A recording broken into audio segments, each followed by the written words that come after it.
예루살렘, 역사적으로 그리고 한때 현재 예루살렘은 어떤 곳인가, 제가 이제 성지를 가기 전에 본문과 제목을 준 것인데 예루살렘이 어떤 곳인가를 먼저 간단하게 생각을 해보겠습니다. 예루살렘의 위치는 해발 800m 정도 산지에 위치하고 있습니다. 과거의 성이라고 하는 것은 공군이 없었기 때문에 육지에서 올라오기 때문에 높은 곳에 위치를 해서 튼튼하게 성을 쌓았습니다. 안전을 위해서 그렇게 했죠. 예루살렘도 높은 고지에, 우리가 백양산이 650m 정도 되는데 그보다 훨씬 큰 800m 정도 고지에 산지에 위치하고 있습니다. 히브리어로 예루살렘이라고 하는 것은 평화의 도시라는 뜻이고, 아랍어로 알-쿠두스 하는 것은 신성한 도시라는 뜻을 갖고 있습니다. 아랍 사람들은, 이슬람 사람은 알-쿠두스라고 하고 일반 사람들은 다 예루살렘이라고 부릅니다. 2016년의 기준으로 하면 예루살렘의 인구, 거기 거주하는 사람은 86만 명 정도였습니다. 이스라엘 사람들이 한 80%, 7, 80%, 아랍 사람들이 한 20, 30% 정도 팔레스타인 원주민들이죠. 이제 나라를 잃고 2000년 동안 방황하던 이스라엘에게 1948년도에 유엔에서 독립국가를 세워줬습니다. 허락을 했습니다.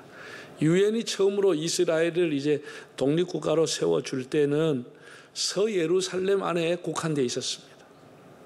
그러던 것이 이스라엘이 세워진다는 얘기를 듣고 아랍권에서 일어나 전쟁을 시작했습니다. 이스라엘 완전히 없애버리려고 전쟁을 여러 번 했습니다.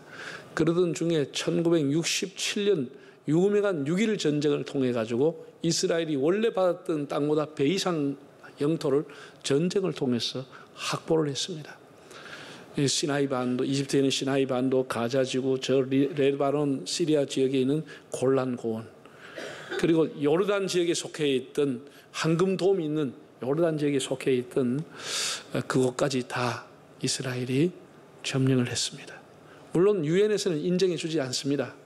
이스라엘 영토로 인정해 주지 않지만 어쨌든 이스라엘은 군대를 보내서 실효적인 지배를 하고 있습니다.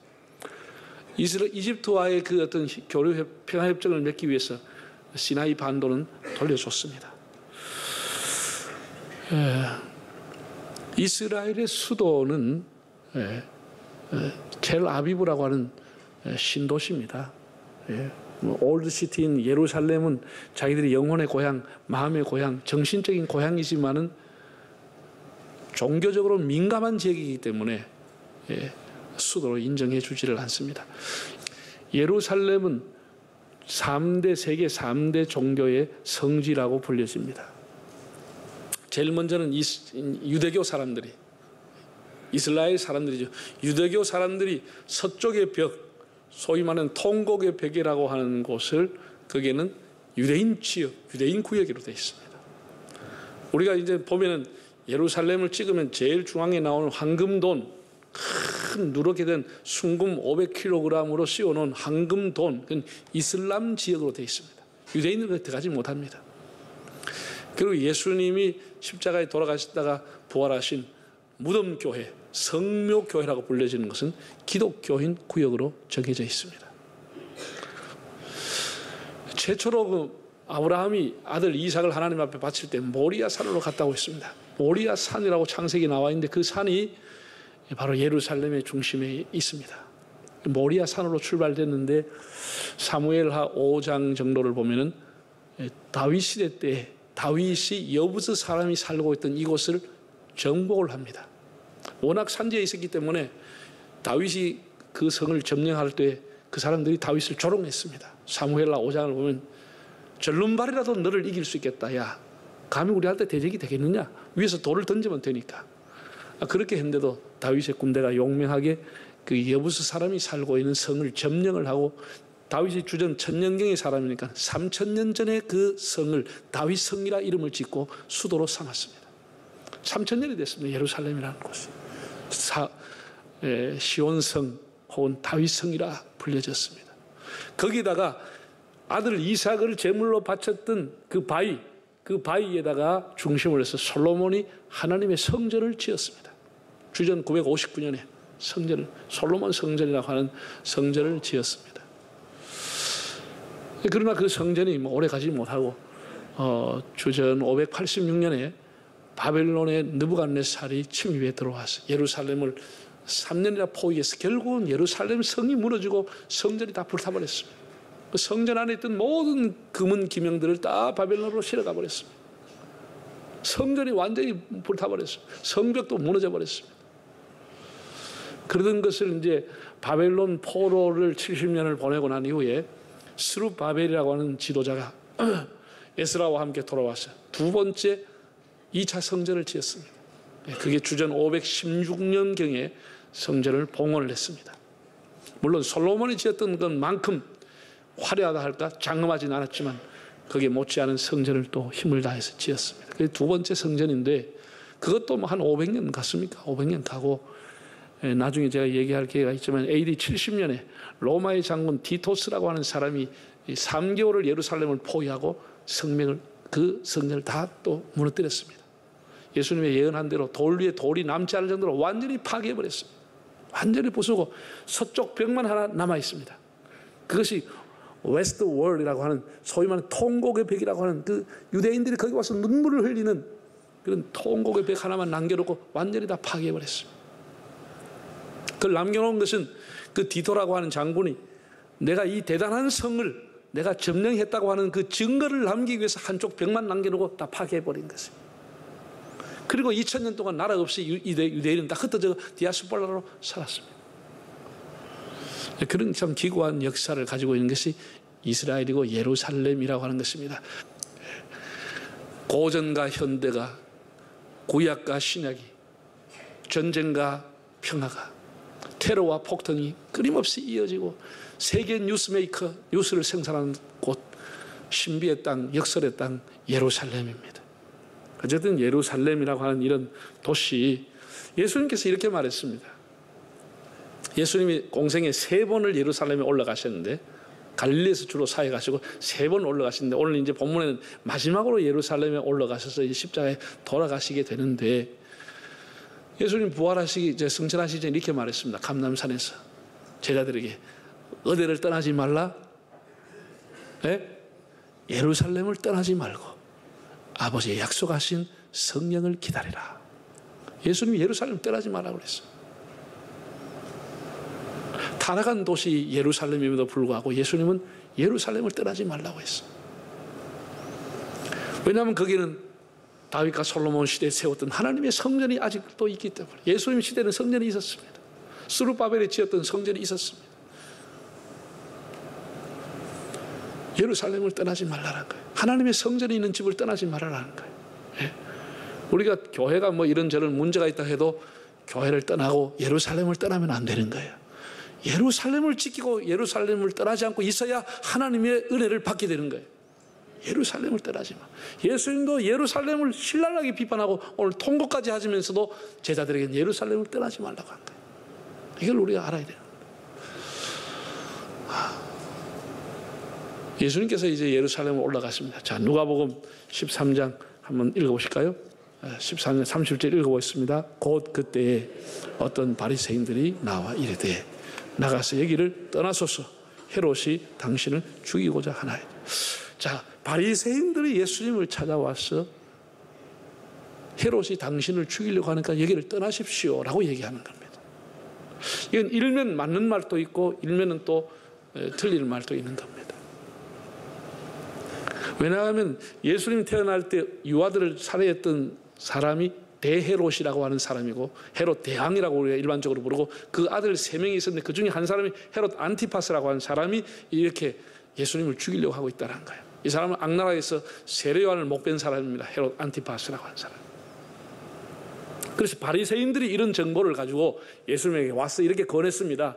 헤롯이 당신을 죽이려고 하니까 여기 계시지 말고 빨리 떠나시고 피하라 이렇게 얘기해 줍니다. 물론 악랄했던 그런 헤롯 안티파스를 소행을 보면 예수님에도 위해를 가할 가능성이 있다고 보여집니다. 왜냐하면 그 당시만 해도 세례요한이 죽었다가 다시 살아났다라고 하는 것이 예수님이라 이렇게 사람들은 알고 있었습니다. 예수님이 워낙 능력을 행하니까 세례 요한이 죽었다가 환생을 했다, 이렇게 사람이 생각하기 때문에 세례 요한을 죽였던 그가 예수님까지 얼마든지 위해를 가할 수 있는 가능성이 있었습니다. 그보다 또 못지않게 중요한 것은 예수님 가는 곳마다 많은 사람이 모여들고 하니까 바리새인 입장에는 불편한 거예요. 불편한 거예요. 자기 인기 관리도 문제가 있고 빨리 얘기를 좀 떠나달라 부탁을 하게 된 거죠. 예수님은 그런 위협과 자기를 죽이려고 하는 그런 음모가 있는 줄 알면서도 예수님께서는 예루살렘으로 가겠다는 결단을 보여줍니다. 자, 한번 읽어볼까요? 33절 읽어보겠습니다. 그러나 오늘과 내일과 모레는 내가 갈 길을 가야 하리니 선지자가 예루살렘 밖에서는 죽는 법이 없느니라. 예수님께서는 예루살렘을 피하시라, 이곳을 피하시라고 빨리 다른 곳에 가시라고 했더니 하시는 말씀이 아니라고. 오늘과 내일과 모레는 내가 가야 할 길을, 내가 가야 할 예루살렘으로 가겠다는 것입니다. 사명자의 길, 십자가의 길, 죽음인 줄 알지만 그 길을, 하나님의 뜻을 이루는 그 길을 위해서 가겠다는 주님의 결심을 보여주었습니다. 우리가 예루살렘으로 기어이 가시는 예수님을 보면 사도행전 21장에 나오는 바울이 생각이 납니다. 바울도 3차 전도 여행을 마치고 예루살렘 모교에 가서 선교 보고회를 하려고 했습니다. 그래서 거다온 헌금들도 있고 해서 흉년을 맞이한 예루살렘 교회에다 헌금도 전할 겸 선교 보고를 할 겸 예루살렘으로 올라가게 되는데, 아가보라고 하는 사람이 여러 신도들이 모여있는 자리에서 바울이 가지고 있는 띠를 가져와서 자기의 수족을 묶으면서 하는 말이, 어젯밤에 하나님이 환상 중에 성령께서 내게 말씀하시기를 이 띠 임자가 예루살렘에 가면 이렇게 결박하리라 하면서 자기 수족을 메고 온 거예요. 수족을 메고 온 거예요. 그래서 바울이, 사람들이 다 주변에 만류한 거예요. 그 띠가 바울이 것이니까, 바울이 것이니까 예루살렘 가면 죽습니다. 올라가지 마십시오. 다 만류했습니다. 성경에 보면 모든 사람이 울어서 바울의 예루살렘 행을 만류할 때 바울이 이렇게 말합니다. 너희가 어찌 울어 내 마음을 상하게 하느냐. 나는 주 예수께 받은 사명을, 복음을 전하기 위해서 이 몸이 죽는 것까지도 나는 결심이 되었다 라고 하면서 사람들의 만류함에도 불구하고 예루살렘으로 가서 결국은 예루살렘에서 극렬한 유대주의자들에 의해서 체포가 돼서 가이사라로 압송을 당해서 2년 동안의 미결수로 감옥 생활을 하게 되고, 결국은 로마의 황제의 상소를 하게 됨으로써 거기서 지중해를 가는 배를 타고 로마로 가게 되는 장정을 보게 됩니다. 하나님의 뜻을 행하기 위해서, 예수께 받은 사명을 행하기 위해서 예루살렘으로 기어이 올라갔던 사도 바울, 목숨을 걸고 간 것입니다. 사명을 이루기 위해서. 제가 이것을 생각하면 한국이나 한 세계적인 영적인 지도자인 주기철 목사님이 생각이 나는 겁니다. 주기철 목사님은 대형 교회를 이루는 분도 아니고 수천 명 목회한 목사도 아닙니다. 개척교회를 많이 한 목사도 아닙니다. 여러분이 다 아시는 것처럼 일제시대 때 신사참배를 반대해서 옥고를 치렀던 분입니다. 그 고문이 워낙 심하고 힘들고 못 먹고 바짝 말라가니까 안 그래도 약한 분인데, 일경에서 이 사람 주기철 목사를 이러다는 옥고에서 죽으면 우리가 책임을 져야 되니까 풀어주자 해서 임시로 석방을 시켜줬습니다. 이제는 다시 여기 오지 마시라고. 가서 따뜻한 밥 먹고 따뜻한 방에서 자고 이제 신사참배 반대니 그거 하지 말고 집에 가시라고 보냈습니다. 옥에서 심한 고난을 받고 고문을 받고 나왔던 주기철 목사님이 다시 자기가 목회했던 평양 산정현 교회에 있어서 나의 오중 기도의 제목이라 5가지의 기도 제목을 말하면서 교인들에게 자기의 기도를 부탁했습니다. 그 설교가 그대로 남아있습니다. 그 첫째 기도가 이런 기도입니다. 죽음의 권세를 이기게 하옵소서. 죽음의 권세. 사람이 가장 두려워하는 게 죽음이라는 거예요. 죽음을 두려워하지 않은 사람이 없는 겁니다. 아무리 하나님 앞에 자기 헌신하기로 결심해도 자기도 죽음이 두려운 건 어쩔 수 없는 거예요. 이 죽음의 권세를 이길 수 있는 힘을 달라고 여러분 저를 위해 기도해 주십시오 라고 첫 번째 부탁을 한 거예요. 두 번째 그가 부탁한 것은 장기간 고난을 이기게 하옵소서. 사람이 한순간 목이 베인다, 한순간 총살당한다, 한순간에 죽을 수 있지만 오랫동안 고문하고 힘들게 하고 핍박하는 것은 견디기 어려운 겁니다. 그래서 중간에 다 회유하고 배신자가 되는 겁니다. 장기간의 고난을 이기게 해 주옵소서. 장기간의 고난. 세 번째 그의 기도는 노모와 처자식을 주님께 부탁합니다. 사람은 다 인정에 매여 있는 거예요. 아빠, 엄마, 여보 하면 사람이 마음이 부들부들 흔들리고 의지가 흔들리게 되는 거예요. 노모와 처자식을 하나님 앞에 부탁합니다. 인정에 매여서 넘어지지 않도록 저를 붙들어 달라고 그렇게 기도했습니다. 네 번째는 의에 죽고 의에 살게 해 주소서. 평양아, 예의동방, 예루살렘아, 대동강아, 전 세계에 흘러가며 나와 함께 울자. 이 목숨 주님께 드리나이다. 믿음에 살고 믿음에 죽을 수 있도록 그렇게 기도해 달라고 부탁을 했습니다. 마지막 그의 다섯 번째 기도는 내 영혼을 주님께 부탁하나이다. 네. 저의 박사 논문을 지도했던 김인수 교수라고 하는 장신대 교수가 계십니다. 이분 다 은퇴했는데 미국에 가서 미국 또 장신대 총장을 지내셨고 은퇴를 하셨는데 이분이 주기철 목사의 설교집을 내면서 서문에 이렇게 글을 썼습니다. 대한나라 주기철 목사, 20세기 그리스도교의 중요한 존재. 주 목사는 잘 믿었고 잘 살았고 잘 싸웠고 참 잘 죽었다 라고 평을 했습니다. 그는 잘 믿었습니다. 잘 살았습니다. 잘 싸웠습니다. 그리고 참 잘 죽었다 라는 정말 짧은 문장이지만 아주 요약하고 위대한 그 서문을 기록을 했습니다. 우리 한국 교회가 배출된 목회자들은 전부가 다 처음에는 평양신학교에서 소위 말하는 평신에서 배출이 됐습니다. 평양이 그 당시에 동방의 예루살렘이라고 불리는 만큼 영적으로 부흥한 도시였습니다. 평양신학교에서 1907년도에 7명의 목사가 배출되면서 지금까지 이제 그 정신이 장신대로 이어지고 있습니다. 그 평신에 가서 주기철 목사가 마지막 설교를 했습니다. 잠시 풀렸을 때 평양신학교에서 설교하는 것이 사람들의 심금을 울리는 설교입니다. 그 제목 자체가 일사각오였습니다. 앞으로 이 후배들, 앞으로 목사가 될 사람들 앞에 일사각오라는 제목으로 설교를 했습니다. 이 사람이 우리 한국재단에 바칠 게 아무것도 없습니다. 저는 이제 우리 한국재단을 위해서 이 몸 하나를 바치기로 결심했습니다. 결심했다는 거예요. 내가 하나님 앞에 바칠 게 아무것도 없지만 이 몸뚱아리 하나만큼 하나님 앞에 내 바치고 가겠다. 조국을 위해서 바치겠다. 하나님 위해 바치겠다. 이렇게 일사각오라는 결단을 보여주었습니다. 너무나 위대한 종입니다. 사도 바울도 예수님도 주기철 목사님도 모든 사람이 만류했지만 하나님 앞에 받은 사명을 위해서 예루살렘으로 십자가의 길로 죽음의 길로 걸어가셨던 것을 기억하게 됩니다. 마지막으로 예수님께서 감람산 맞은편에서 예루살렘 성을 보시면서 우시는 장면, 통곡하는 장면이 기록되어 있습니다. 자, 본문 37절 다시 한번 읽어보실까요?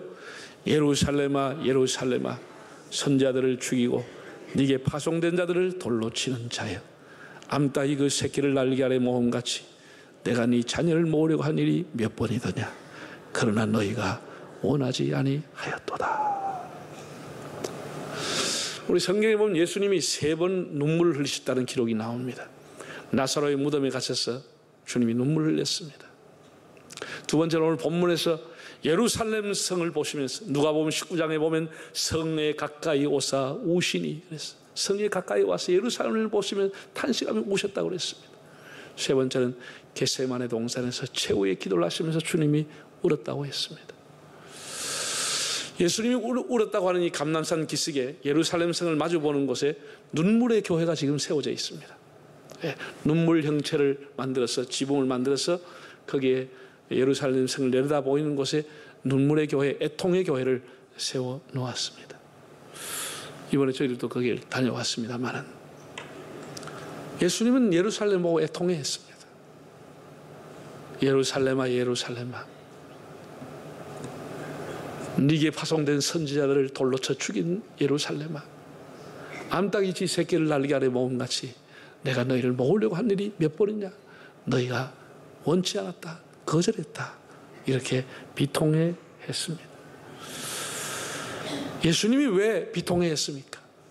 왜 예루살렘이 패망하게 됩니까?